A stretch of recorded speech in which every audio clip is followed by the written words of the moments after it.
শুভ সন্ধ্যা। সবাইকে আন্তরিক ভালোবাসা এবং প্রণাম জানিয়ে বদিবর্ণ এবং শাব্দিক পত্রিকাকে আমাদের তরফ থেকে অভিনন্দন জানিয়ে আজকে আমাদের নতুন বৌঠান সৌমিত্র বসুর লেখা এই শ্রুতি নাটকটি একটি কাল্পনিক নাটক। অবশ্যই সৌমিত্র বসু রচনা করেছেন। এটা আমরা ধরে নিই সেই সময়কার, যে সময় রবীন্দ্রনাথ ঠাকুর আচ্ছন্ন অবস্থায় ছিলেন এবং কাদম্বরী দেবী ওনার কাছে এসেছিলেন কিছু মুহূর্তের জন্য। তো আশা করি আপনাদের ভালো লাগবে।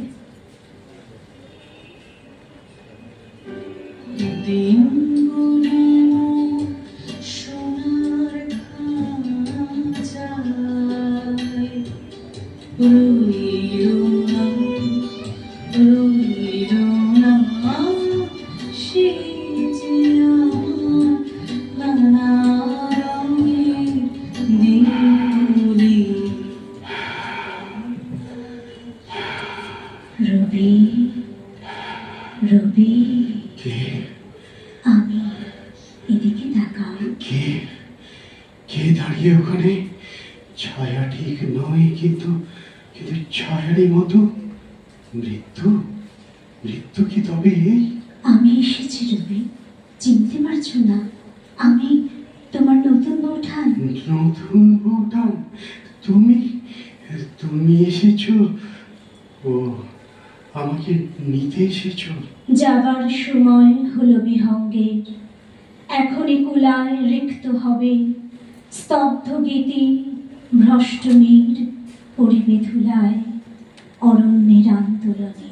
তুমি কবিতা জানলে কি করে? তোমার সব কবিতাই আমি জানি। তোমার সবটুকুই মরে যাওয়া মানে আর কিছু নেই বুঝি। রাতের সব তারাই থাকে দিনের আলোর গভীরে। তুমি তো লিখেছ। আশ্চর্য ভালো বোধ হচ্ছে জানো, এত দিন ধরে তুমি আমাকে মনে রেখেছো। আমার সব প্রকাশের মধ্য দিয়ে মনে রেখেছো। তুমি আমাকে কি দিয়ে মনে রেখেছো রবি? কি বলি বলো তো? আমার সকল ভালোবাসাই, সকল আঘাত, সকল আশাই তুমি ছিলে। হয়তো সবসময় তোমার কাছে আমি যাইনি। ছোটবেলার কোনো কথা মনে পড়ে না? 9 বছরের নতুন বউ আর তার 7 বছরের ছোট্ট দেওর। সত্যি কথা বলবো? হাসবে না বলো? হাসবো তো বটেই, তবু বলো। মনে পড়ে বাড়িতে তখন তুমি নতুন বউ, ছাদে বেড়াচ্ছিলে ছোটদের সঙ্গে, মনের কথা বলা বলি হচ্ছিল নিশ্চয়ই। আমি কাছে যাওয়ার চেষ্টা করতে ছোটদের একদম। তখন তোমার মুখখানি যা হয়েছিল, লজ্জায় অপমানে রাঙা। খুব ইচ্ছে করছিল বড় দিদিকে বলি, আহা ছেলে মানুষ, না হয় থাকলো আমাদের সঙ্গে, এসব কথা ওর কি বা বুঝবে। কিন্তু নতুন বউ তো, আর বয়সী বা কত বলো? মুখ ফুটে তো সব কথা বলা যায় না। শুধু সেই নতুন বউকে দোষ দিচ্ছ কেন? মুখ ফুটে কোনোদিন আমার প্রশংসা করেছো তুমি? এই ছেলে, এমন অপবাদ দিও না, অধর্ম হবে। সরু সরু করে সুপুরি কাটায় রবির মতো কেউ না, এমন কথা বলিনি জনে জনে। সুপুরি কাটার সার্টিফিকেট নিয়ে কি হবে আমার? আমি তো চিরকাল চেয়েছি আমার লেখার সার্টিফিকেট। সেখানে কোনোদিন তুমি আমাকে ভালো কথা বলনি, খালি ওই বিহারী চক্রবর্তীর সঙ্গে তুলনা করে আমাকে রেখেছো নিজের দল। কি হলো, হাসছো কেন? হাসছি আর ভাবছি।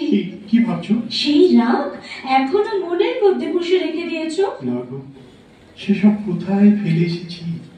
সে থেকে গেছে আমার বুকের মধ্যে পাথরের ফিকে হয়ে যাওয়া মন খারাপ গন্ধের মতো। দিনের শেষে ছাদের উপরে পড়তো মাদুর আর তাকিয়া, একটা রূপোর রেকাবিতে বেল ফুলের গোড়ে মালা ভিজে রুমালে, পিরিচে 1 গ্লাস বরফ দেওয়া জল আর বাটাতে ছাঁচি পান। তুমি গা ধুয়ে চুল বেঁধে তৈরি হয়ে বসতে। গায়ে একখানা পাতলা চাদর উড়িয়ে আসতেন জ্যোতি দাদা, বেহালাতে লাগাতেন ছড়ি, আর আমি ধরতুম চড়া সুরের গান। সূর্য ডোবা আকাশে ছাদে ছাদে ছড়িয়ে যেত তোমার গান। হু হু করে দক্ষিণে বাতাস উঠত দূর সমুদ্র থেকে, তারায় তারায় যেত আকাশ হয়ে। আমিও গাইতাম জোড়াসাগর ছাদে বসে, কিংবা চন্দননগরের সেই মোরান সাহেবের বাংলায়।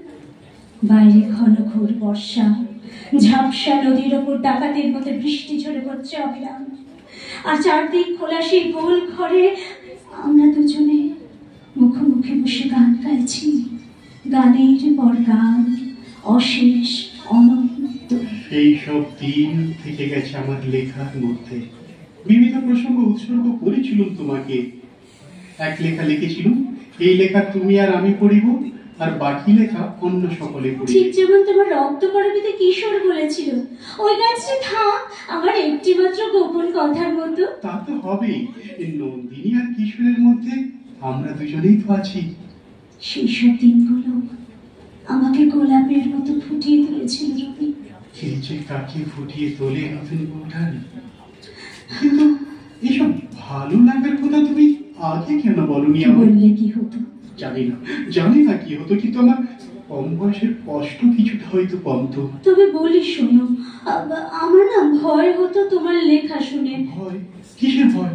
মনে হতো এ এক আশ্চর্য গন্ডি টানা সংসারে, একে তো ধরবে না বেশি দিন। বোকার মতো নিন্দে করে তোমাকে বেঁধে রাখতে চেয়েছি। ভাবতে পারিনি জোর করে কাউকে বেঁধে রাখা যায় না, নিন্দে করেও যায় না, ভালোবাসা দিয়েও যায় না। তোমার দাদাকে তো আমি বেঁধে রাখতে পারিনি। কি কথা! দাদা তোমাকে ভালোবাসতেন। তুমি চলে যাওয়ার পর কত লোক তাকে বলেছে বিয়ে করতে। অমন দেবতার মতো রূপ, অমন মানুষ। কিন্তু জ্যোতি দাদার সে এক উত্তর, বিয়ে করবো কি করে, তাকে ভালোবাসি যে। আমি বুঝতে পারিনি ঠাকুরপো। সারাদিনের পর বিকেল বেলায় তোমার গানের ওই ফুটন্ত গোলাপের মতো উন্মুখ হয়ে বসে থাকতাম। তাম্র থালাই গুড়ে মালাখানি গেথে সিক্ত রুমালে যত্নে রেখেছ ঢাকি। ছায়া হেলা ছাদে মাদুর বেঁচে পেতে কার কথা ভেবে বসে আছো জানি না। তিনি তো আসতেনই না কোনোদিন, থেকে যেতেন বীরচিতালয়ের বাড়িতে। তারপর একদিন কি বলো? বলতে কষ্ট হয় রবি, আজও এতদিন পরেও তোমার দাদার জব্বার পকেট থেকে একটা চিঠি পেলাম। হ্যাঁ, একজন অভিনেত্রীর চিঠি। আমি তো সুন্দরী ছিলাম না কোনো কালে। সুন্দরী ছিলে না? কি আশ্চর্য চোখ ছিল নতুন বউঠান তোমার। আমি যতবার ছবি আঁকতে গেছি সব ছবিতেই যেন ওই চোখ দুটো বারবার ফুটে উঠতে চেয়েছে। এবারই তো সবাই তো সেটা পছন্দ করেননি। পছন্দ করেনি? কে? কেন? মেজ ঠাকুরপো চিঠিতেও তো লিখেছিলেন আমি যে কোন অংশেই আমার স্বামীর উপযুক্ত হতে পারে তা তিনি বিশ্বাসই করেন না। সত্যি তো, তোমার দাদার কত রূপ, কত বিদ্যে, কত গুণ, আমি তো উপযুক্ত নই। তা সেই অভিমানে কি তুমি অমন করে চলে গেলে নতুন বউঠান? সেই অভিমানে কি তুমি অমন করে কষ্ট পেয়েছিলে? তুমি জানো না, আমার পায়ের নিচ থেকে পৃথিবী সরে গিয়েছিল, আমার আকাশ থেকে আলো নিভে গিয়েছিল। সেই শূন্যতার গুহ কোনোদিন খুঁজবে এমন কথা আমি ভাবতেও পারিনি। আমি জানি রবি, তুমি যখন সারাটা রাত খ্যাপার মতো ছাদে ঘুরে বেড়াতে, কতবার চেষ্টা করেছি সামনে এসে দাঁড়াতে, তোমার মাথায় হাত বুলিয়ে দিতে, তোমাকে বলতে এমন পাগলামি করে না রবি, শুয়ে পড়ো, যাও শুয়ে পড়ো।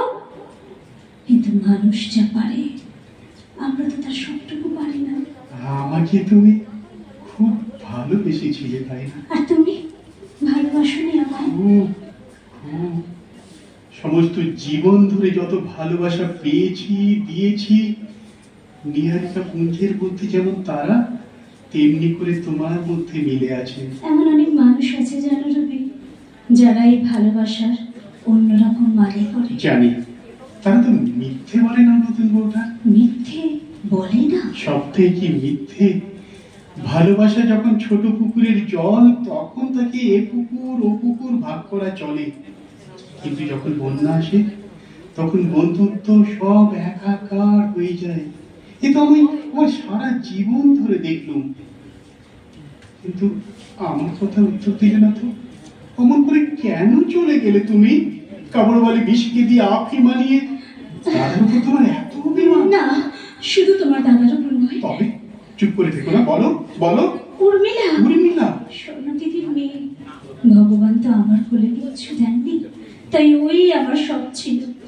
তেতলার ছাদের বাঁকা সিঁড়ি দিয়ে নামতে গিয়ে সিঁড়ির নিচে উপুড় হয়ে পড়ে আছে মেয়েটা। ওইটুকুন দেহটা যেন তুমড়ে গেছে, তোকা তোকা চুলে জমাট বেঁধে আছে রক্ত। মাগো মনে পড়ে, মনে পড়ে, কিন্তু কিন্তু সেই জন্যই কি? তুমি এত জানতে চাও কেন বলো তো? সব প্রশ্নের উত্তর হয়, উত্তর পাওয়া ভালো। জানো, দিন 10 আগে না ভোরের মধ্যে একটা কবিতা লিখলাম, তুমি শুনবে? শোনাও।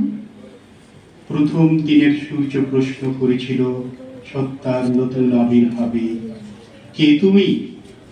মেলেনি উত্তর। বছর বছর চলে গেল, দিবসের শেষ সূর্য শেষ প্রশ্ন উচ্চারিল পশ্চিম সাগর তীরে নিস্তব্ধ সন্ধ্যায়, কে তুমি? মেলেনি উত্তর। তাহলে সমস্ত জীবন ধরে একটা কষ্ট বয়ে বেড়াতে হয়েছে জানো। লোকে বলেওছে এমন কথা, আমার বিয়ের কথা যখন চলছিল তখন তুমি একবার আত্মঘাতী হওয়ার চেষ্টা করেছিলে, রবি, আর আমার বিয়ের 4 মাস পর। রবি, না বৌঠান, উত্তর যদি না দিতে চাও তো দিও না। জানার যদি কিছু বাকি থেকে যায় চাও না। ছাদে একটা বাগান করেছিলাম, তার নাম দিয়েছিলাম নন্দন কানন। মনে পড়ে? মনে পড়বে না? সেই বাগানই তো ছিল আমাদের সবকিছু। পরে আমি ওই নষ্ট নিয়ে বলে একটা গল্প লিখেছিলাম ভারতীতে, তার মধ্যে ছিল এই নন্দন কাননের ছবি। তার মধ্যে আরো অনেক কিছু ছিল রবি, সেটা নিছক বানানো গল্প ছিল না। কোনো গল্পই নিছক বানানো হয় না বৌঠান, কত রন্ধ্র পথ দিয়ে তার মধ্যে জীবন এসে মেশে। কিন্তু এই নন্দন কাননের কথা কি যেন বলছিলে তুমি? আমি না বুঝতে পারছিলাম জানো, আমার সেই নন্দন কানন শুকিয়ে আসছে। উর্মিলা চলে গেল, তোমার দাদা সরে যাচ্ছেন, তুমি কাঁচাইকান্দি শ্যামামুখীটার মধ্যে নিজেকে দেখতে পেতাম জানো তো। বিশু যখন তার কাপড়ের বোঁচটা আমার সামনে মেলে ধরলে, নানা রঙের কাপড়, চোখের সামনে যেন রঙের আলপনা এঁকে দিয়েছে কেউ। হঠাৎ হঠাৎ মনে হলো মানায় না, মানায় না, এত রং আমার ঘরে মানায় না। তাকে কি বলেছিলাম, কেমন করে বলেছিলাম, কিচ্ছু মনে নেই। শুধু মনে পড়ে তার চোখ দুটো আমার মুখের দিকে তাকিয়ে আছে, তাকিয়েই আছে। ভেতরের যা কথা সব পড়ে ফেলবে না তো? আজ তোমার অনুতাপ হয় না? কতটা বাকি ছিল তোমার জীবনের, কত আশায় হতাশায় বিশ্বাসে প্রবঞ্চনায় অন্ধ দেওয়াল, আর সেই পাথর ফেটে বেরিয়ে আসা সম্ভাবনায় ভরা কত সব অভাবিত বাঁক নেওয়া এই জীবন। মাত্র 25 বছর বয়সে তুমি শেষ করে দিতে। নতুন বৌঠান, ভেবে তোমার কষ্ট হয় না বৌঠান? তোমার কষ্ট? ভোরের বাতাস দিচ্ছে রবি, তোমার চাদরটা নেমে গেছে, বুকের কাছে টেনে দি। রবি, রবি, তবু